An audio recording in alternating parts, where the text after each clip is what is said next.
my god, I think it's happening again. Sort of myself, I would be letting it end, but every time I look at this brand. Assalamualaikum warahmatullahi wabarakatuh. Alhamdulillahirrabbilalamin.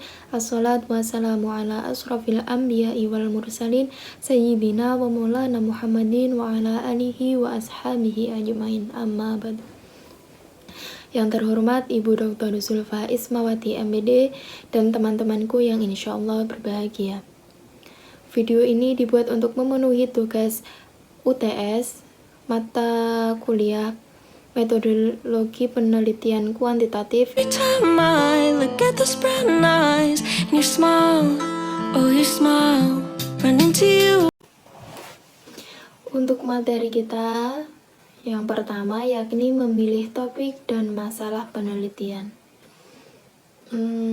Masalah penelitian yang baik itu bagaimana sih? Jadi, sebuah penelitian yang baik haruslah berangkat dari masalah.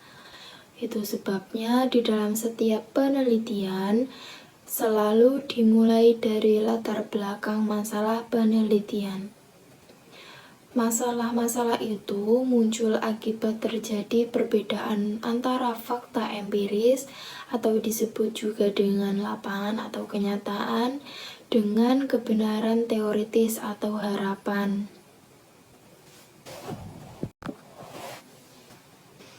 Maka di dalam sebuah penelitian menurut Sonny Ely, sebuah masalah yang hadir untuk diteliti menuntut untuk dipaparkan, dianalisis, dipecahkan melalui langkah-langkah yang dapat dipertanggungjawabkan.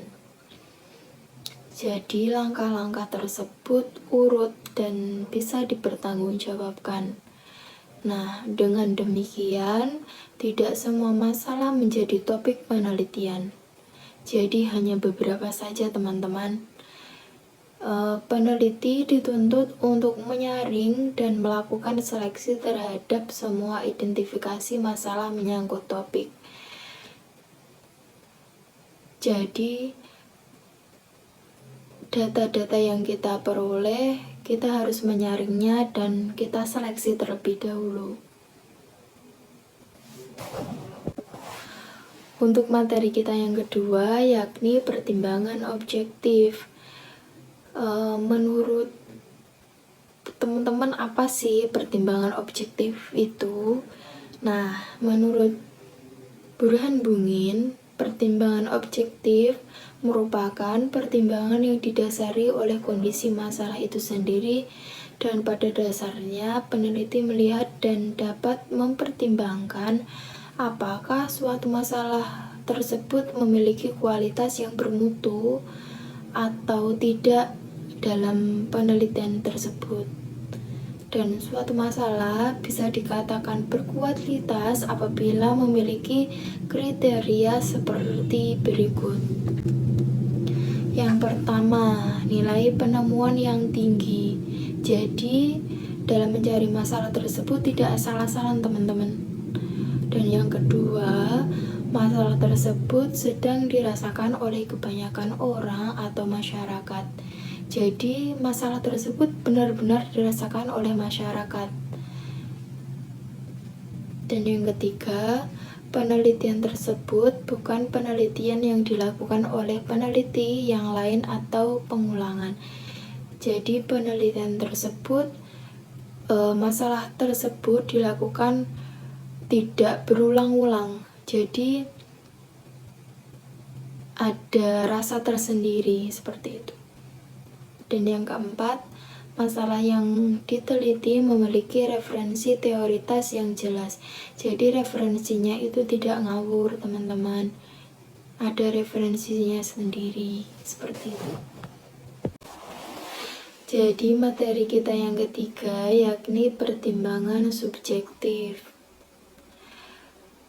Menurut Burhan Bungin, pertimbangan subjektif merupakan pertimbangan berkisar tentang kredibilitas peneliti atau calon peneliti terhadap apa yang akan ditelitinya.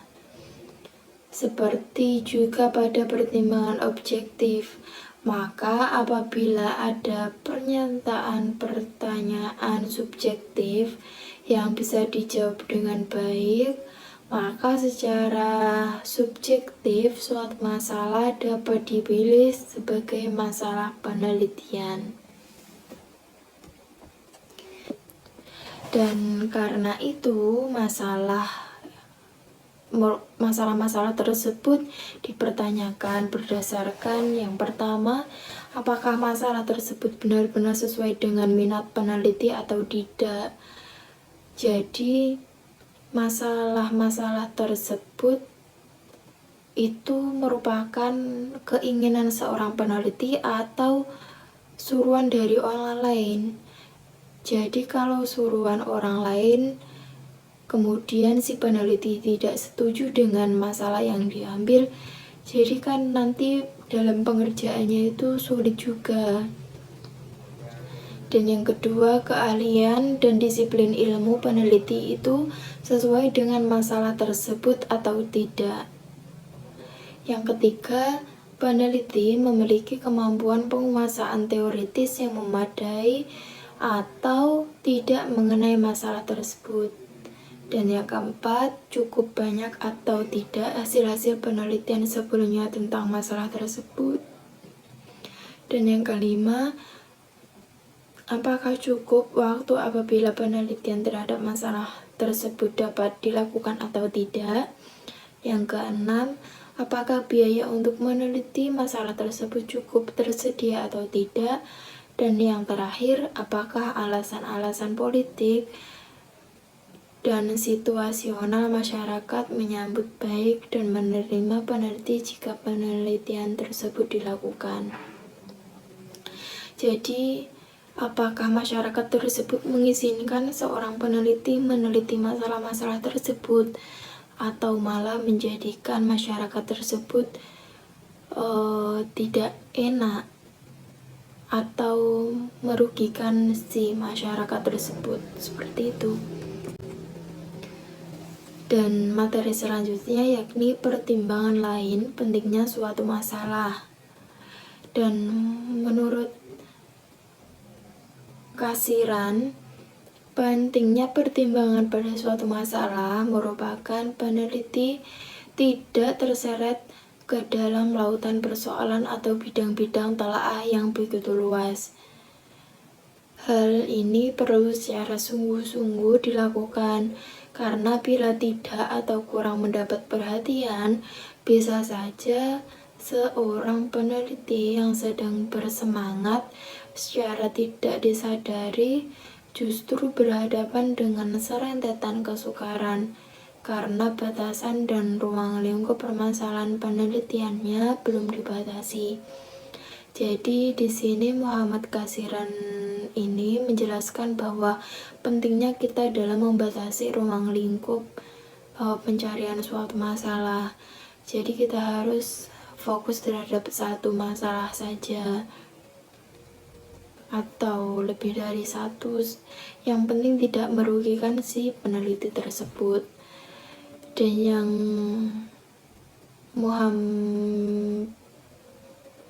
dan pendapat dari Burhan Bungin, di dalam sebuah penelitian membutuhkan eksplorasi yang mana bersumber topik itu jika kita dapat membaca lingkungan atau mengetahui seberapa besar potensinya akan lebih mudah.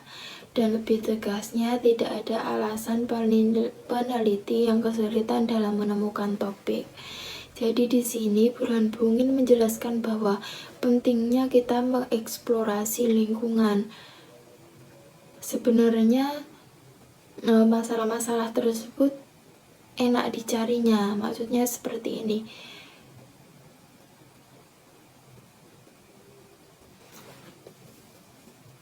Jika kita mau mengeksplorasi lingkungan, masalah-masalah tersebut akan mudah kita cari.